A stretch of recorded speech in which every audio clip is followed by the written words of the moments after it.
welcome back to Pariahs Gaze. I thought I'd do a quick update to the tournament I went to on the weekend called Arc 40k.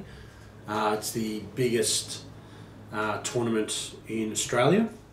So I think there were over 200 people signed up, but as usual there's dropouts and things on the day, so it ended up being quite a few. I think the final number was 164 attendees.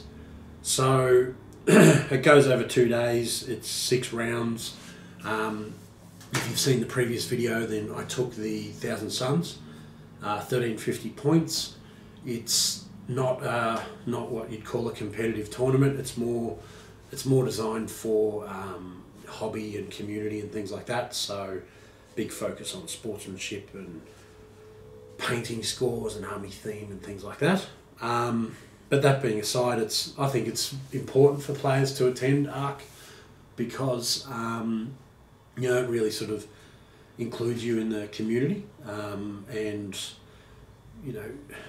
it's really sort of the place to be. It's like a convention for Warhammer that should be. I think it's a highlight of the year, put it that way.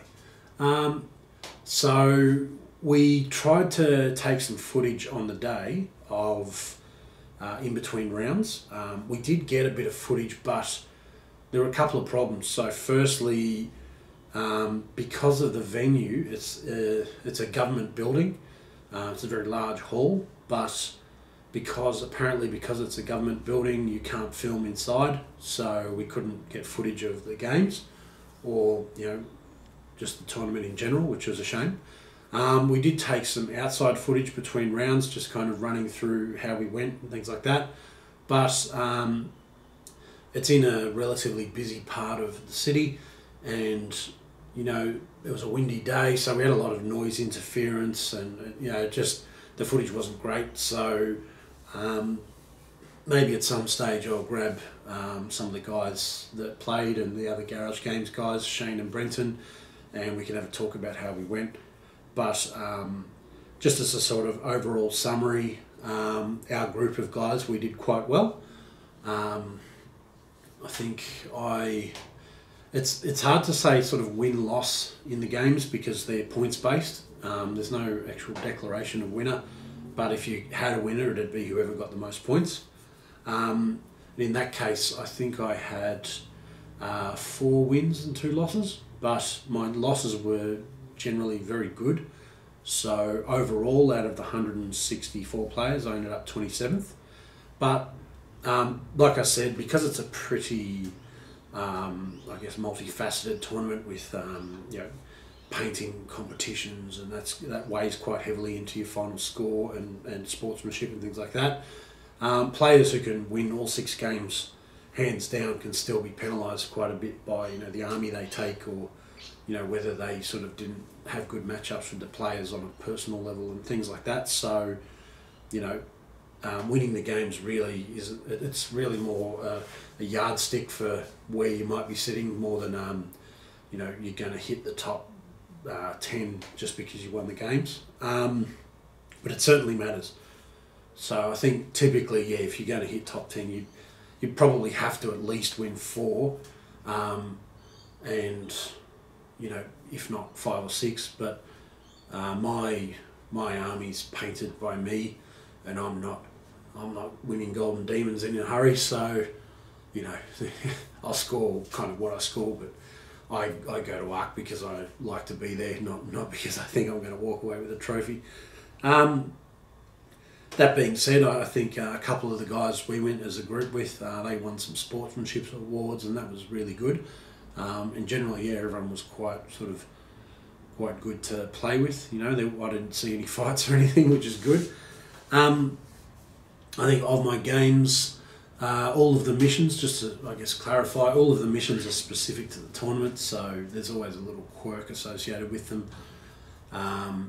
Of my games, I think I did pretty well with playing to the mission. There were a couple of games where I was wiped off the table and the loss wasn't particularly bad. I got a very good score because I used my units, or what I had left of them, quite well for the time I had left, so that was pretty good. Some of the rounds are a little bit tight on time, so you know, some players don't finish everything, and there is I guess a bonus set of points in every game for completing 4 turns, so there is sort of that encouragement to speed up for both players.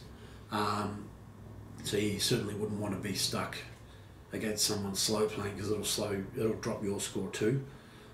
So there is a couple of double-edged swords in there. You know, you want to call someone out for slow play because you're going to miss points, but at the same time, sportsmanship's a huge part of it, and some people don't like being called out for slow play. And I know you shouldn't be penalised for asking people to hurry up, but at the same time, you know, people are people, and that's kind of how it plays out. So all up, yeah, I thought Thousand Suns did pretty well, but you know, one game in particular I got hit pretty hard. You know, Relic of Lost Cadia is a pretty rough relic, and yeah, if you're up against a Cadian gun line and don't get the right charges in, then yeah, certainly that counterattack just really hurts. Very hard to overcome that. And I did end up playing a lot of marine armies, so that meant my psychic powers were relatively valuable. So yeah, every smite's worth more points, so that's a good thing. But overall, yeah, another enjoyable tournament weekend. It would be nice to get some footage in the tournament, but you know, them's the breaks, maybe another time. So all up, yeah, good tournament. I'd recommend, I don't know, in future, if we can have live streaming or something there, I would recommend taking a look at it if you're international, because you know, there are some good games there on the top table, you know, some nail biters and stuff. So yeah, really good. The second part of today's video, I wanted to just do a quick review. I went into the local GW and picked up a White Dwarf, and I wanted to get it because it's got some rules in here for the assassins, and I've already got a couple of these, and I picked up an Eversort today, so I've just put him together, but he's still nice and grey. And I thought I'd just take some time to review the rules and maybe give you some perspective that I think. I've played assassins for quite a while, and I like putting them in armies. I think they add a lot of flavour, and I think these new rules only help with that. So yeah, maybe I'll just dive in and talk about each of the guys, and then maybe talk about the stratagems and just a bit of an overall summary. So I'll start with the Vindicates. So if you're not aware of what they are, that's effectively a sniper. Hits quite well, though he doesn't hit as well as he used to. He used to have ballistic skill 8 or 9 or something, so he'd be like hitting on 2s, re-rolling for a 4, so he's actually really good. But yeah, now he's hitting on a 2, and I've used a lot of command points to make sure that hits. His weapons are sort of designed to take out infantry, so against infantry they wound on a 2, and he can target characters. So it's a rule called dead shot. So you know, if you can see a character like a warlord or something like that, you know, fires his Exodus rifle. It's 1 shot, hits on a 2, wounds on a 2 if he's infantry.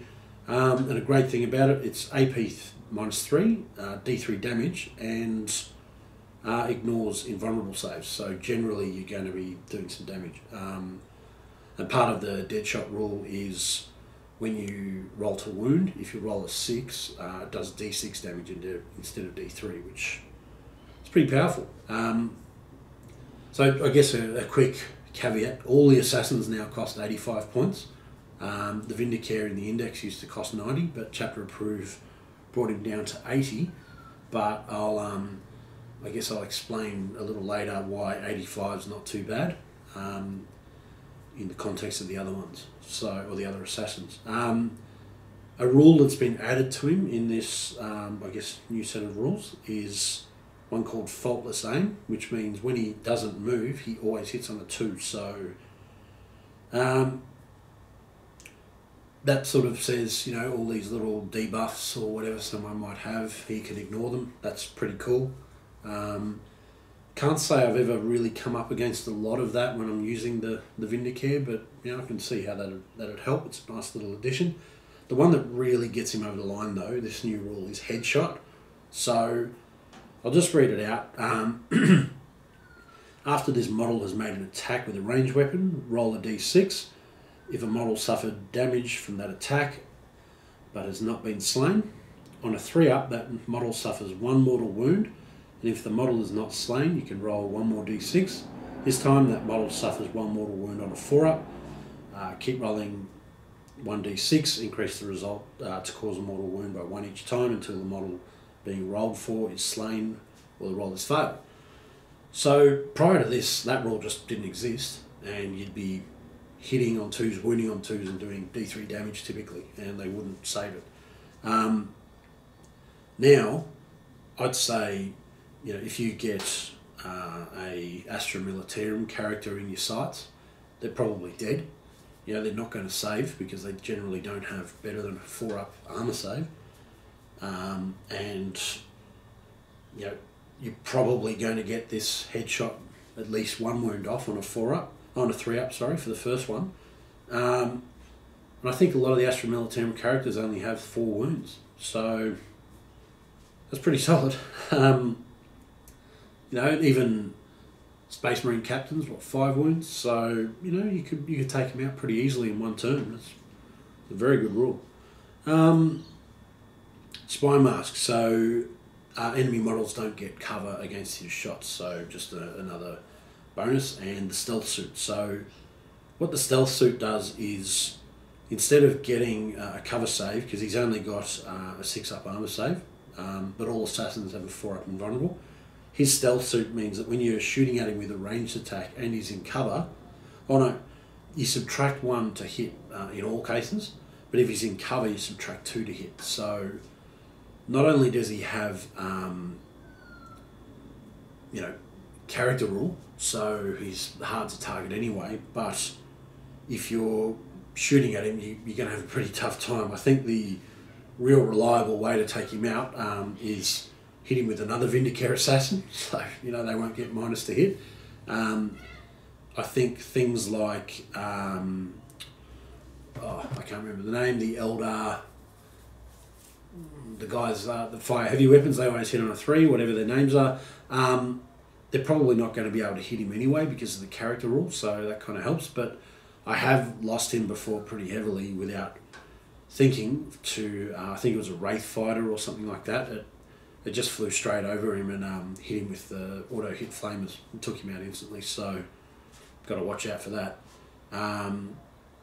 Effectively, what you should be looking out for, just as a word to the wise, is if someone has a Wraith Fighter, don't deploy your assassin until after they've moved it. So typically they'll fly it towards something and hit it with the flamers. Deploy it effectively underneath it or close to it after that, so it has to fly away, and at least you get another turn of shooting before it comes back and takes him out. So if you're going to do that, that's one way to keep him alive. So all up, I think the Vindicate is pretty cool. Cheaper than before, more rules. I like it. Moving on to the Calexis Assassin. This is the only one I don't have a model for now. I could see how it's pretty cool. I like some of its rules, but it doesn't really appeal to me. But each to their own. So again, 85 points like the rest of them. I'm going to run you've probably already seen the stats over the screen, so you know what sort of stats they've got. But effectively what this one does is, first up, an interesting rule is Reign of Confusion. So if you've got this model in your army, and the opponent is spending command points in their first round of battle, then on a 4-up, they have to spend an extra command point anytime they use a stratagem. So it's that cool, strange, disruptive thing, wear your opponent down a bit more. There could be some interesting, meta games where you could fit that in. You target things like custodies with it who really want command points but don't typically have spares lying around. You have one of these in your army and it really upsets their mojo. But aside from that, what it does is the Calexis has a special rule called Polymorph. and it's kind of like a deep strike, but instead of popping up 9 inches away, you pop up D6 plus 3 inches away. So what that means is, typically what you're going to be 6.5, on average inches away. So between 6 and 7 inches away. That's pretty good territory for a charge in the turn that it arrives. So that's, I think, what it's designed to do. Is turn up and just hit the opponent. This one of all the assassins has a rule called hit and run, which is it's kind of like the Harlequin's rule, where they can leave combat and fall back and still charge, or shoot and charge. So that's pretty cool. So some of its rules, again, like Harlequin's, it's got one called a neural shredder, which is you target a unit within 9 inches. It's one shot, and you roll 3d6. If it scores a hit, if the roll is equal to or greater than the target's highest leadership characteristic, the unit suffers D3 mortal wounds. So just like the Harlequin one, it's pretty cool. Phase sword, which I think is a cool weapon. Strength user, so strength 4. It's neg 3 AP, 2 damage, but it ignores invulnerable saves. So that's designed for sort of hunting characters. And it's also got a thing called Poison Blades. So again, strength user, neg 1 AP. It makes an additional attack with that weapon. So even if you fight with the phase sword, it still gets 1 attack with this. Always wounds on a 3-up, unless it's targeting a vehicle, it wounds on a 6-up. So very, very good poison. Dark Elder will be jealous. I think this is an interesting one I just picked up, the Officio Assassin. So he's sort of like your lunatic killing machine. So what it does, again, you're typically going to deep strike with this guy. He's got a whole bunch of rules that support him in close combat, and if not directly in hand-to-hand, then close sort of range fighting. So one of his rules is Friends On, which says he rolls 3d6 when he charges for his charge range. So when he's turning up, 9 inches away, 3d6, typically you're going to make that charge. And with a command point on top of that, you're probably going to do it. In addition, add 2 to this model's attacks characteristic when it charges. So he's already got 6 attacks, and the next rule after that, killing Rampage, which I believe is a new rule, that says when he kills a model with a melee weapon, then he gets an extra attack. He can't continue doing that, but if this guy's charging, he gets 8 attacks on the charge, and you're hitting guardsmen. You're attacking with your Neuro Gauntlet, so strength 5, neg 1 AP, rerolled a wound. So he's hitting on 2s, wounding on 3s with a reroll.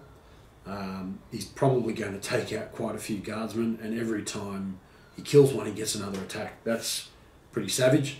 And to top it off, he can consolidate up to 6 inches instead of 3. So what you're going to do with this guy is turn up, smash into a bunch of infantry, clear them out and make a bit of a hole, and once you're done chopping them up, you consolidate into a tank or something. So you're tying that up. Now, one of the great little things about doing that is obviously you're tying up a tank, then it's not going to shoot in the shooting phase, but he's got another rule called Sentinel Array, which is this little stick on top that I'm probably going to snap off as I play with him.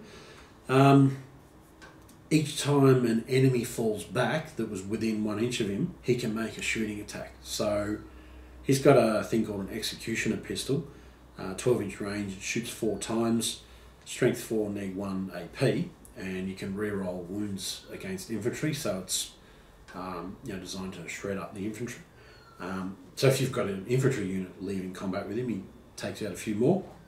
But he's also got a melter bomb. So it's a 4-inch grenade, strength 8, neg 4 AP, d6 damage, and reroll the wounds against vehicles.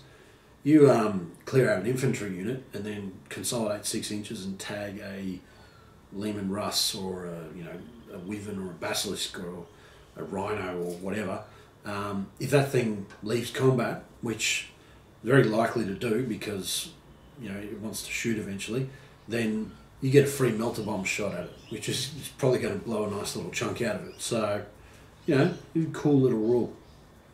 Maybe the best strategy is just to stay in combat and let him scratch it, because he has got the Neuro Gauntlet, so Strength 5 reroll to wound. I guess that could do some damage against a vehicle over time, but it's not going to take one out in one turn. And his other weapon is a power sword, so all of his weapons are single damage, aside from the melter bomb. So really, he's designed to chew up infantry. But I do like the idea of him tagging a vehicle because he's 85 points. If you can take out an infantry squad and tie up a vehicle for a game, at least he's covered himself, typically. One final rule on him, which is interesting, is Bio Meltdown. So when he dies, he just explodes anyway, but he doesn't hurt friendly units. Each enemy unit within 6 inches on a 4-up, they take D3 mortal wounds. So effectively, he explodes on a 4-up, but it rolls per unit hit. So if you're throwing this guy right into the middle of their army, you're not going to slow down with him. He's going full pace all the way and eventually exploding and doing more damage. I think it's a really cool unit. And finally, the Calexis Assassin. So this is the Psyker killer. So this guy here, he's apparently they're a null or something, which means they don't have a presence in the warp. So they kind of freak people out just by being around them. And he's fairly versatile, even if there's no Psykers in the opponent's army, because one of his rules, what do we got here? Ethereum, says you can only hit him on a 6-up. So you can have this guy, sitting on an objective and looking after things, and he can tank sort of fairly strong units for a while. You throw him against something that's fairly tough, they're only going to hit him on 6s anyway, and he does have a 4-up invulnerable. So he can last a while with 5 wounds. It's something to consider, but where he really shines is against Psykers. So this guy's got an 18-inch bubble for the Abomination rule, and effectively what that says is any Psykers trying to cast a psychic power within 18 inches of him have -2 to that roll. That's pretty serious for a lot of Psykers. They on average, what are you going to roll? A 7, so on average you might get a smite to activate. I think it's 50-50 that it'll work, but a second one is significantly harder to get off against the right sort of army, and you can really slow it down. But the other part is that he's completely immune to all psychic powers, so he can't be targeted and none of them can affect him. So if you've got this guy deployed right at the front of your army against some Grey Knights, for example, and you've got the rest of your army lying back here somewhere, then any smites they get off, they don't hit anything. Same goes for Thousand Suns.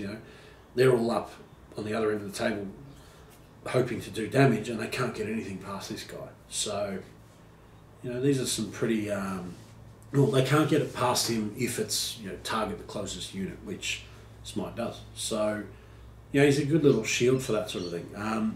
Some of his rules, they're all effectively meant for taking out Psykers. So the Animus Speculum, it's an 18-inch assault weapon, shoots D3 times, strength 5, neg 4 AP. It only does 1 damage, but it's an assault D6 weapon when you're targeting a Psyker. And one of his rules is that he can target Psykers, psychic characters, with any of his weapons directly, even if they're not the closest. So, really big time Psychic Assassin. Another one is he's got a rule called Life Drain, which just says his melee attacks ignore saves, ignore armor saves, not invulnerable. So, that could be okay to clear out, intercessors or something like that. You know, things with 3-ups or even 2-ups if they don't even have an invul save. It's pretty cool.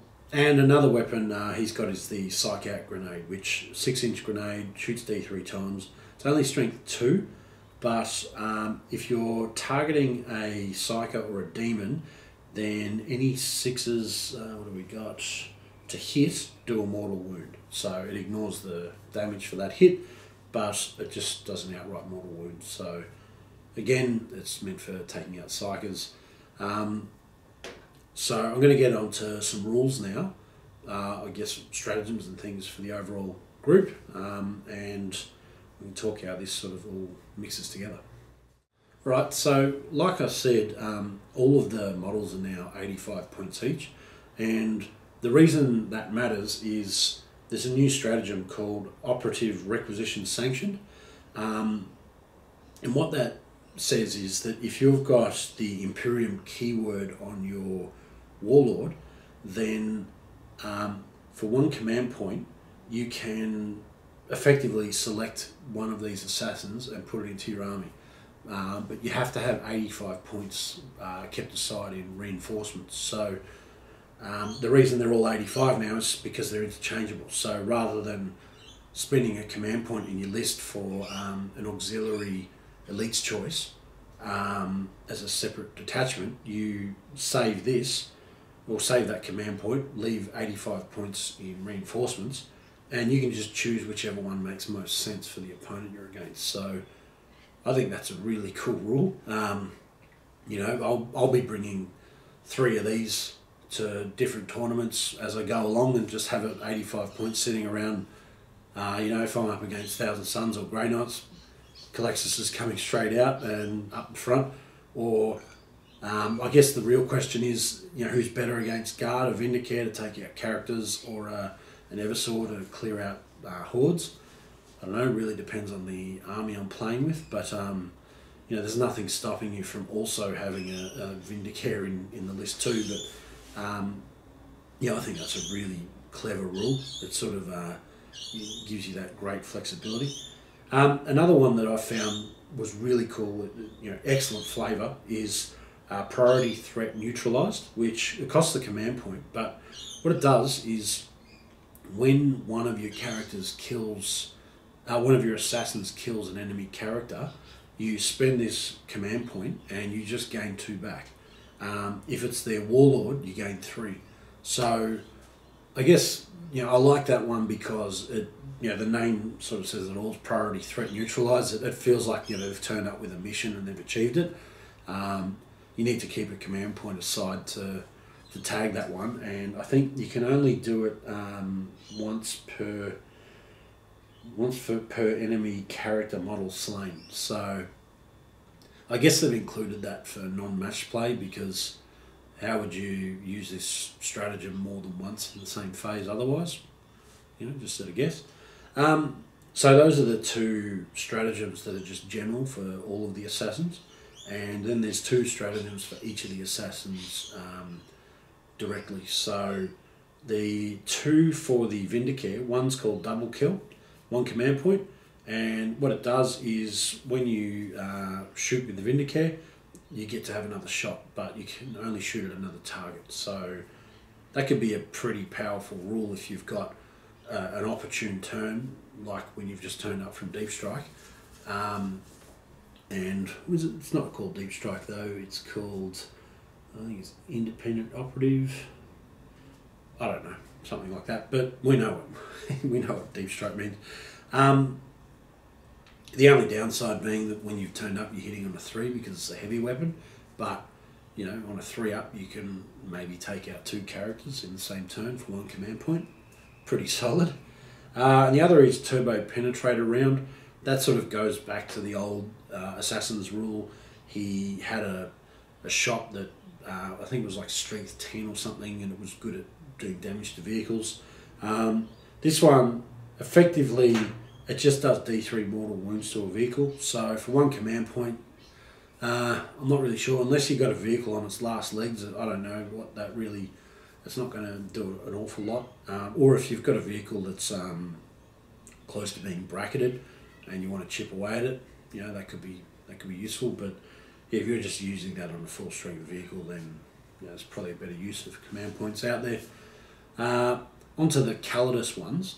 So the Acrobatic Stratagem, it lets you advance in the movement phase and charge, and it's -1 to hit against the Calidus. So yeah, not bad. The -1 to hit is for the battle round, so that's good. It means your turn and their turn. So I guess, yeah, once it's turned up, maybe you could, well, not the turn that it arrives, but the turn later when you're moving with it, it just gives it a little bit more survivability running around in the opponent's army. And the next one is Supreme Deception. So you can use this one anytime after the first battle round. Costs 2 command points, but your Reign of Confusion ability is activated again. You can only use it once per battle, but effectively, yeah, what that does is you go back to that first round where they have to spend an extra point on a 4-up. They have to spend an extra command point to get stratagems to go off successfully. So, if they only have enough command points to spend that one stratagem, then on a 4-up that stratagem won't go off at all. So, this in the right situation could be really powerful. It's sort of a half-price vect, sort of. But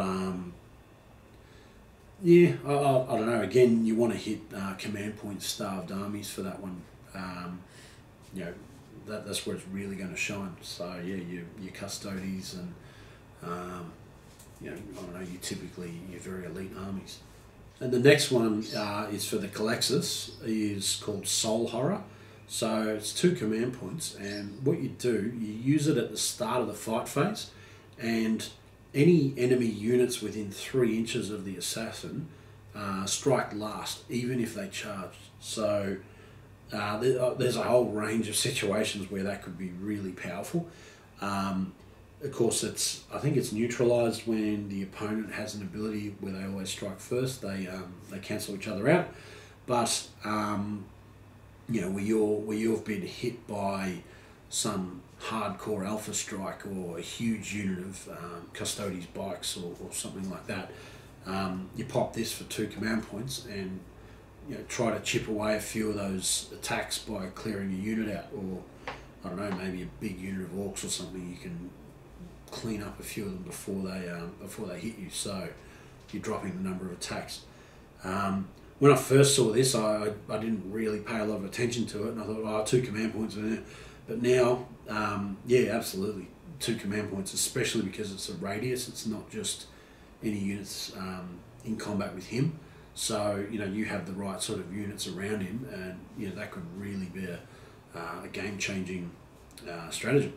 And the other Calexis one is called Pariahs Gaze, 1 command point. You use it in the shooting phase, and it says, until the end of his phase, the damage characteristic of that model's ranged weapons is increased to D3. So his Animus Speculum is going to do a lot more damage, D3 shots, D3 damage. Against Psychers, D6 shots, D3 damage. So, pretty powerful, but 1 command point, about right. So the next one is for the Eversaw, and it's called Stim Overload. 2 command points. Effectively, you fight again after the end of the fight phase. You get to fight again with your Eversaw. After that, though, you roll a d6, and on a 1, 2, 3, he loses a mortal wound. So he's burned himself out a little. But fighting again with an Eversaw, assuming he's survived whatever counterattacks, if there are any, that could potentially be brutal. You throw him against a huge horde, and that could eat up an entire group. That's pretty powerful. 2 command points. Most fight again stratagems cost 3. So yeah, I think that's a pretty good deal. I think the Zangor one costs 2, but a lot of the Untitled Chapter type ones where you fight with a character twice, they'll cost 3. Well, he's a character and he hits a lot harder, a lot more often than other characters. So generally, I think that's a pretty good deal.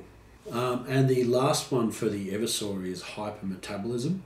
Costs 1 command point, and it effectively gives him a 4-up Feel No Pain. So he ignores any wounds dealt to him on a 4-up.